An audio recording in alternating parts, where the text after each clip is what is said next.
Արմավիրի մարզի Լուկաշեն գյուղի այս խրճիթ հիշեցնող տան մեջ է ապրում տիկին Ոսկին իր ամուսնու և 7 անչափահաս երեխաների հետ։ Պետությունից ստանում են ընդամենը 50,000 դրամ նպաստ մեկ երեխայի համար։ Փողոցից հավաքում են ապակիներ, մետաղ, վաճառում և հոգում կենսական կարիքները։ Տունը, որտեղ ապրում են անչափահաս երեխաները իրենց ծնողների հետ, իրականում կիսաքանդ կացարան է։ Մահճակալները դրված են հողի վրա։ Պատերը չեն վերանորոգվել, խոնավ է։ Կենցաղային պայմաններ չկան։ Տանիք ունենանք, պեսի բան էլի, ջարդում դա, դրա համար, ուրիշ չգիտեմ։ Ես առաջնահերթ կուզեի կրիշս փոխվեր, որովհետև այս սարքի հենց անմիջապես կողքից ջուրը լցվում է ու տարածվում ամբողջ բանով կատկթում տան մեջ։ Մի 4 եւ 5-6 տեղից կատկթում է, դաժե այսես պատնել է խոնավ օբշես պատը, կուխնյայի ու բաղնիքի պատը։ Ես կուզեմ ինձ մի հատ լվասկի մեքենա լինի, որ ձեռով չլվանա։ Մի հատ դուխովկա լինի, որ նորմալ հաց ուտեն երեխեքը, ոչ թե փեջի վրա լավաշ թխեմ, մի օր հասցնեմ, մի օր չէ։ Ինչպես արդեն նշեցի, պետությունը միայն մեկ երեխայի համար է նպաստ հատկացնում։ Այնպիսի տպավորություն է, ասես 6-ը համակարգի համար գոյություն չունեն։ Ճիշտ ասած, այն վաղ նպաստ է ելել, այն վաղ տղես նորմալ է ելել, լավ է եղել, աշխատանք են ունեցել, թեկուզ սեզոնային, բայց լավ աշխատանք են ունեցել, լավ է եղել, ոչինչ, յոլա ենք տանում, սես ծայրահեղություն չի եղել, դե երկար ժամանակ ամուսինս բարկավանկողնային չկարացինք տանենք հիվանդանոց, դրա համար այսպես գլխի վրա շուռ եկանք կոպիտ ասած։ Մի պետություն, որտեղ նախարարին վարչապետը մեկ ստորագրությամբ $20,000 պարգևավճար է տալիս, այդ պետության ներսում ապրում է մի ընտանիք, որը ապակի եւ մետաղ է հավաքում վաճառելու եւ անչափահաս երեխաների կարիքները հոգալու համար։ 40 համայրապարկ սենց ջարդ ենք հավաքում, նենց էլ երևի մի 6-7 հատ նենց են կարմիր բաներով երկաթ, մի 20 հատ էլ պարկերով, մի 15-ից 20,000 փող է դուրս գալիս։ Երեխաներից մեկն ունի աչքերի եւ սրտի խնդիր։ Բուժում է պետք, հետազոտություններ են պետք, բայց գումար չկա։ Աղջկա հաշկերը ցավում է, ես չեմ կարող տանեմ հիվանդանոց։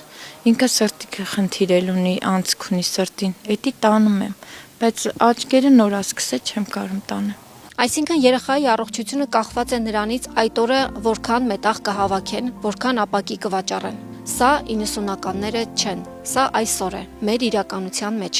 Ինչ երազանք ունեք։ Հեծանիվ։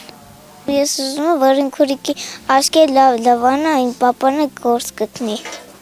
Ուզում եմ, որ ես հեծավեն ունանամ։ Իրեք քուրիկներս ապրենք ուրիշ տուն։ Դե խոզներ կպահենք, վառելիքներ կբան կպեջեք վառենք, հիմա էսի քիչ է։ Այս փայտեր ինչի եք հավաքել։ Վառելիք համար։ Սա մեկ ընտանիքի հուզիչ պատմություն չէ, սա պետության վարած քաղաքականության մասին է։ Սիզաննա, դե սերվանները դրել ենք, այնտեղ սենյակ են կտրել։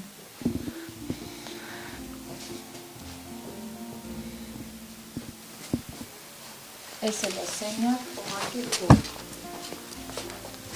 Մնացած երեխեքը ստեյք են։ Հողի վրա։ Հա, կեսը բան են արել, տղաս կեսը սենց արկելա, ստեղ երկու տղայքն են քնում, Բայց այստեղ շատ խոնավ է, ինչպես են կարողանում։ Մի կերպ։ Առում ենք երեկոյան ժամերին, ստե բացում ենք, տաքությունը ստեղ է գալիս։ Տիկին Ոսկին ունի եւս մեկ տղա։ Արթուրը 2021 թվականի նոյեմբերի 16-ին գերեվարվել է ծառայության ժամանակ։ 3 ամսվա ծառայող էր, ցավը տանեմ տարան պոստերը ինժեներական աշխատանք անելու։ Նոյեմբերի 15-ն էր, զանգեց ասես, մամ, գիտես, ըստե ինչքան ձուն կա։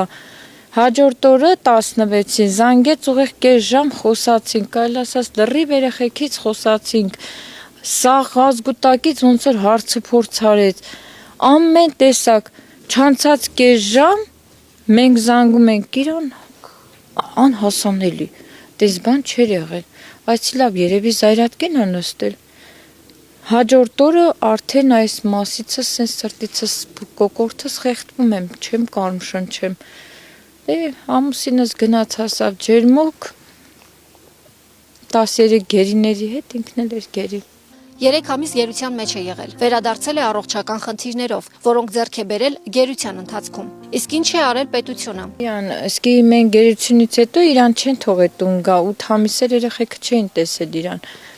Բանից, ասում եմ, ռազմականից տարել եմ միանգամից ճամբարակ։ Հրամանատարն ասում է, բա նոր է եկել, բան ասում ցավը տանեմ, տունը 8 հատ երեխա կա։ Այդ երեխեքը ուզում են իր աղբորը տենան, 8 ամիս ծավել է, իրանք չեն տեսել։ Գերությունից վերադարձել է, սակայն տուն չի եկել։ Անմիջապես տարել են ծառայության։ Հա։ Ազնվությամբ, հա։ Ինչպես պատմում է Տիկին Ոսկին, վիճաբանություն է տեղի ունեցել ծառայության ժամանակ եւ Արթուրին տեղափոխել են հիվանդանոց։ Տեղում ախտորոշել են ասթենոնևրոտիկ համախտանիշ։ Այդ հարևանն էինք, ասում էր, այս երեխան միջև բանակ գնալը ձենը չէի լսում։ Ինչ եկել է, այս երեխան ոնց որ մի հատ խելագար լինի։ Գերությունից հետո ամեն մի փոքր շշուկը, աղմուկը իր վրան ազդում էր։ Այ հիմնականում ինքը որ տունն է լինում, այս աղջիկն է իր մոտ գնում, աղբոր հետ խաղում է, որ շատ վաղ ինքը չմեկուսանը, կարող է գնա շենքի հետևը նստի կանչես, զանգես իր համարին, ձեն չհանի, ժամերով մանգամ չգտնեմ։ Այս տպաբանն է, իր մոտը անընդհատ մեկուսանա, բայց մեզ ասել են նենց արեք, որ ինքը մենակ չլինի, իր հետ մարդ լինի։ Եկեք մի պահ պատկերացնենք, թե ինչ է արել պետությունը։ Գերությունից վերադարձած զինվորին կրկին տարել է ծառայության։ Եվ ուրեմն պարզ հարց պետք է տալ իշխանությանը։ Սա է ձեր սոցիալական քաղաքականությունը, սա է ձեր վերաբերմունքը զինվորի ընտանիքի նկատմամբ, սա է ձեր աջակցությունը բազմազավակ ընտանիքներին։ Մարդ մի հատ կնոջ հետ եկան, ասեցին ինչ որ, չգիտեմ ում մոտից են եկել, մի երկու հարցեր տվեցին, գնացին, չկա։